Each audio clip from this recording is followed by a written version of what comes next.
हॉटेलमध्ये जाऊन 3 ते 4 हजार रुपये खर्च करून खाण्यापेक्षा घरीच बनवा ना हॉटेल स्टाईल चमचमीत अशी शेवगा करी किंवा शेवग्याची चमचमीत अशी भाजी. करायला एकदम साधी सिंपल आहे, पण खायला खूप चमचमीत आहे. तुम्ही हॉटेलमध्ये सुद्धा अशी कधी भाजी खाल्ली नसेल, इतकी चमचमीत बनवून तयार होते. चला मग पटकन रेसिपीला सुरुवात करूया. व्हिडिओला लाईक करा आणि यूट्यूब चॅनलला नक्की सबस्क्राईब करा. इथं मी 100 ग्रॅम शेवगा घेतलेला आहे. शेवगा चांगला बघूनच घ्यायचा आहे. कधी कधी असं आपण शेवगा घेतो ना, ते इतका दिसायला निबर दिसतो ना आणि आतमधून खूप जास्त कवळा असतो. तर घेतावेळेस चांगला निवडून घ्यायचा, दाबून बघायचा. जास्त कवळा नको आणि जास्तही निबर नको, मध्यम आकाराचा मीडियम साईजनुसार घ्या तुम्ही. शेवग्याच्या शेंगाचे आपल्याला वरचे साल काढून घ्यायचे आहेत. साल व्यवस्थित काढून घ्यायचे, नाहीतर जेव्हा आपण भाजी खातो ना तेव्हा ते कचर कचर लागू शकतात. म्हणून या पद्धतीने आपल्याला शेवग्याचे साल सगळे काढून घ्यायचे आहेत. तर या पद्धतीने मी सगळ्या शेंगाचे साल काढून घेतलेले आहेत. आता शेवगा मी पहिल्यांदा धुवून घेतलेला आहे. आता धुतल्यावर आपल्याला ही कढई गॅसवर ठेवायची आहे. गॅस चालू करायचा आहे. त्याच्यामध्ये 1 ग्लास पाणी टाकायचं आहे आणि त्याच्यामध्येच थोडीशी हळद टाकायची आहे. छोटा पाव चमचा हळद आणि चवीप्रमाणे मीठ टाकायचं आहे. हलकंसंच मीठ टाकायचं, नंतर पण आपण भाजीमध्ये मीठ टाकणार आहोत. थोडं कमीच मीठ वापरायचं आहे. आता हे शेवगा आपण छान शिजून घ्यायचं आहे. याच्यावर एक झाकण ठेवायचं आहे. मीडियम गॅसवर आपण शेवगा शिजत ठेवणार आहोत. तोपर्यंत मसाला तयार करूया. लोखंडी तव्यावरच मसाले मस्त भाजायचे, म्हणजे फ्लेवर खूप भारी येतो भाजीला. तर लोखंडी तव्यावर इथं मी 7 ते 8 खोबऱ्याचे तुकडे घेतलेले आहेत. खोबरं छान आपल्याला भाजून घ्यायचं आहे. तोपर्यंत आपण इथं मी मध्यम आकाराचा कांदा आणि 10 ते 12 लसूण पाकळ्या, 1 इंच आल्याचा तुकडा पण घेतलेला आहे. ते कांदा आपण कापून घेऊयात. आता बघू शकता खोबरं पण मस्त असं भाजलेलं आहे. माझं मत सांगू का, मला जे वाटतं ते, जेव्हाही आपण भाज्या करतो चिकन मटन किंवा कोणत्याही मसालेदार भाज्या करतो ना, तेव्हा कधीच खोबऱ्याचा कीस नाही वापरायचा. कारण काय होतं, खोबऱ्याचा कीस वापरतो ना आपण, त्याच्यामधलं सगळं तेल काढून घेतलेलं असते आणि मग कोणत्याही भाजीला तेवढी छान टेस्ट येत नाही. म्हणून कधी पण काय करायचं, खोबरंच कोणत्याही भाजीला वापरायचं. म्हणजे चवीला पण भाजी खूप छान होते आणि खोबऱ्याचं तेल सुटतं आणि भाजीला कलर पण खूप भारी येतो आणि टेस्ट पण खूप भारी येते. म्हणून ही टिप्स कधी पण लक्षात ठेवायची.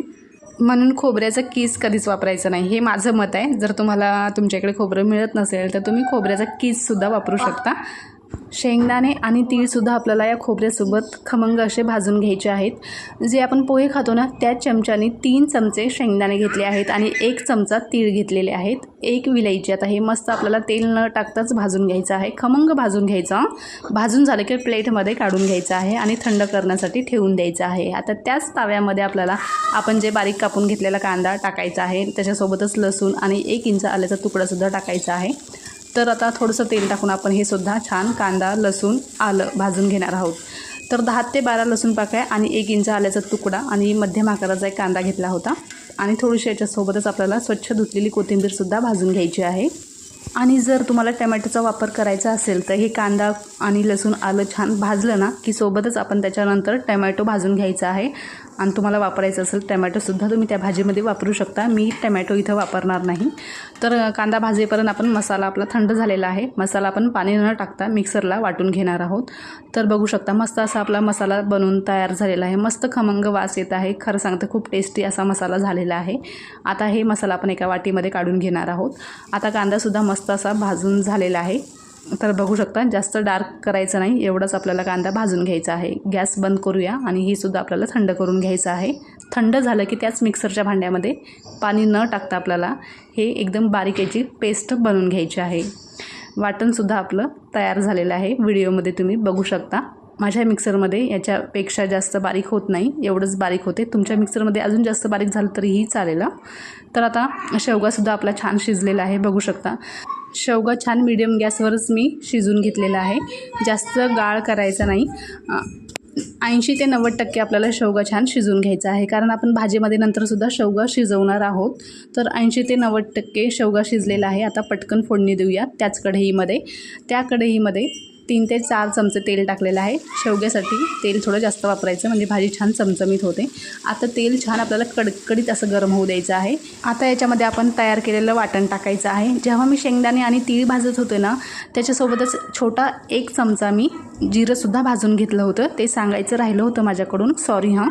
तर आता ही कांद्याची पेस्ट आपण चांगली अशी परतून घेतलेली आहे. कलर हलकासा चेंज झाला की त्याच्यामध्येच अर्धा चमचा लाल तिखट, अर्धा चमचा कांदा लसूण मसाला टाकून पुन्हा आपल्याला हे चांगलं मीडियम गॅसवर परतून घ्यायचं आहे. परतून झाले की याच्यामध्येच पाव चमचा हळद टाकायची आहे. पुन्हा छान आपल्याला मिक्स करून घ्यायचं आहे. आता सगळं मिक्स करून झाल्यावर आपण जे तयार केला होता मसाला, ते मसालासुद्धा ह्याच्यामध्ये टाकायचा आहे. पुन्हा आपल्याला चांगलं 15 ते 20 सेकंद हे मसाला चांगला परतून घ्यायचा आहे. आता परतून झाल्यावर याच्यामध्येच आपण शेवग्याचं थोडं पाणी टाकणार आहोत आणि पुन्हा हे चांगलं आपल्याला मसाला शिजवून घ्यायचा आहे. म्हणजे भाजीला छान तेल सुटते, तरी पण येते. असं ही टिप्स जर तुम्ही फॉलो केली तर हे मसाला आपल्याला चांगला परतून घ्यायचा आहे. करपवायचा नाही, खमंग वास येईपर्यंत परतून घ्यायचा आहे. परतून झाल्यावर आता याच्यामध्ये आपल्याला शेवगा टाकायचा आहे. आणि हो, तुम्हाला जर व्हिडिओमध्ये काही कळालं नसेल तर कॉमेंट करून तुम्ही विचारू शकता. आता शेवगा छान आपल्याला मसाल्यामध्ये मिडियम गॅसवरच परतून घ्यायचा आहे. तर मस्त असा शेवगा आपला असासुद्धा तुम्ही सुकी भाजी बनवून खाऊ शकता, पण मला पातळ भाजी बनवायची आहे तर याच्यामध्ये मी पाणी ॲड करत आहे. तर खूप जास्त घट्ट झालेली आहे भाजी, बघू शकता. मला थोडी अजून जास्त पातळ पाहिजे होती म्हणून इथं मी 1 ग्लास पूर्ण पाणी टाकलेलं आहे. तर आता भाजी एकदा व्यवस्थित मिक्स करून घेऊयात.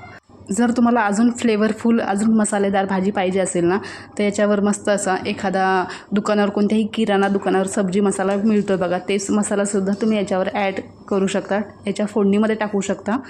तर आता या भाजीमध्ये आपण चवीप्रमाणे मीठ टाकणार आहोत. आपल्याला मस्त असं मिक्स करून घ्यायचं आहे आणि या भाजीला छान अशी खळखळून एक उकळी येऊ द्यायची आहे. तर चमचमीत आपली शेवग्याची भाजी तयार झालेली आहे. नक्की ट्राय करा. Okay, bye.